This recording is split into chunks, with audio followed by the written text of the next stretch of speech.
Hi, this is Jocelyn, and I will be demoing my game Michiru's New Melody. Just as a heads up, as the game builds, my computer takes a while to have the entire game to build. I think it's about 2 to 3 minutes, so I will be speeding up that portion so that I can spend more time to talk about my game's demo.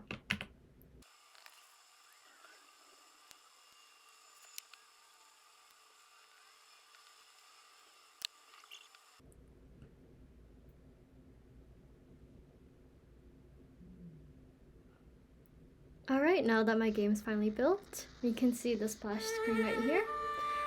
Basically, the premise of my game is that it's a story-based game where the player is playing as Michiru Kayo. They've been recently reincarnated as a high schooler, and they're just trying to find out clues to their past life.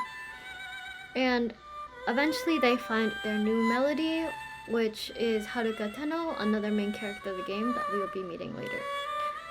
So from here we can view the instructions. If you press on the left shoulder, and it can take us back to this screen. And here there's a little bit of an introduction dialogue that you can press A or B to go backwards or forwards, depending on if you need it. And it basically explains the premise that I just went over. And so when we start here, it gives us another little splash to it switches again to the instruction screen, and these instructions will be different from the instructions that you will be playing during the minigame, because the controls change a little bit, and that will be reflected in a new instruction screen when you go from the minigame, which I will be showing later. So from here, I can also show my pause screen, which is also where I implemented my parallax. It has the same looping sound as the instructions. Then we press select again to get back. So here you can see that Michiru has a little alert symbol right above her head. So we click on the door, and basically she says that she has time to look around somewhere, which is a way to encourage the player to explore and find some more about the story. So there are going to be 3 sprites that she interacts with, which is her sketchbook that we just went through, this violin, and then if we walk all the way over here, this is Haruka Tenno, and these are just showing their thoughts. There are no quotes around their dialogue, so they're not actually speaking aloud right now. And if we go back here, she says that she has time to look around some more because I accidentally walked away from the violin before I finished the dialogue. So let me go through that again real quickly. Okay. So now that when we come back here, her dialogue changes and she says that she thinks that she's looked around enough and she's remembering her duties as a sailor guardian. And now she's heading to the circuit for Haruka's race. And so if we press start, you can also look at the instructions real quick again. That was through our shoulder, and basically they're pretty similar buttons as to what we're using in the cutscene, except there's no up button and now there's a B button for kick. So here you can see that she takes damage, and that little flash of red is a palette change or a modification. So X for punch, A for punch and B for kick. And you can hear her play a little sound as she's doing her attacks. And if she ducks, she doesn't receive any damage. I'll receive a little bit just so we can see the loose screen. And after she loses all her HP, we're taken directly here. And the loose screen's instructions are the same as the cutscenes. So here we press A, and we use this to tab through the dialogue. And this is where the main premise of my game shows. So if the player loses, their destinies and stories change, and this is shown through all of this dialogue. And if the player presses A again after the dialogue finishes, they can cycle through.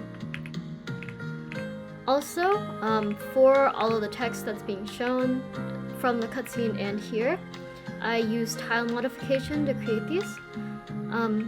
So I aligned all of the tiles in the tile set to their ASCII values, and I made a function that can implement just basically a plain text and convert it to these tiles to show. And so we can press enter to go back to the splash. And now that we're here again, I can show a little bit of a different thing. So earlier I didn't show this little patch of grass because there's no alert when you pass over it. But if you press A, you find Michiru's mirror, and this unlocks your cheat and the mirror appears right there. So let me cycle through all of the dialogue so that we can get to the mini game.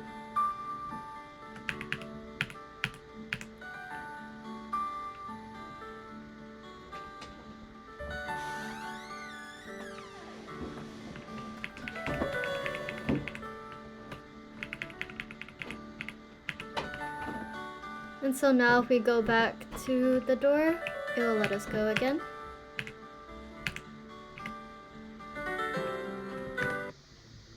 And so here, if you press L shoulder, it activates her cheat, and you can see that the enemy is taken down all the way to their last HP. So you just send one more attack, and she's able to be defeated. So here's the win. Basically, it's the same as the lose and has the same interactions as the cutscene. So you just press A to cycle through all the dialogue. And this is the dialogue that aligns closer to the original story from Sailor Moon, where they realize their destinies and realize they're destined for each other.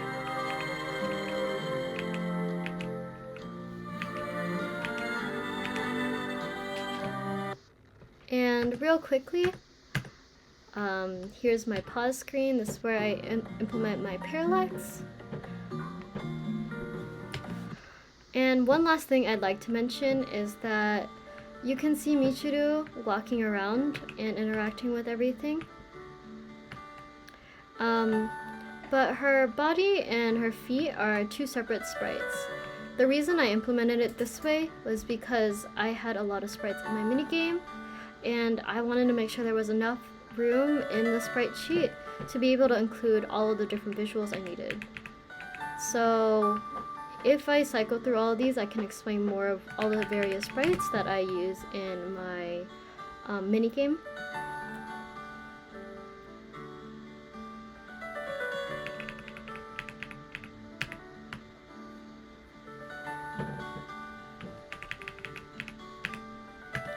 So here's the important part where she's split up into her sprites. So the HP bars are all done through sprites.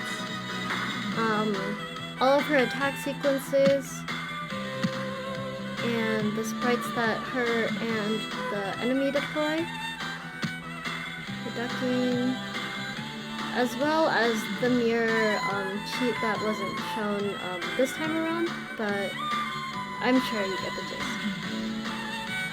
And so yeah, that's been Michiru's new melody. I hope you've enjoyed this demo.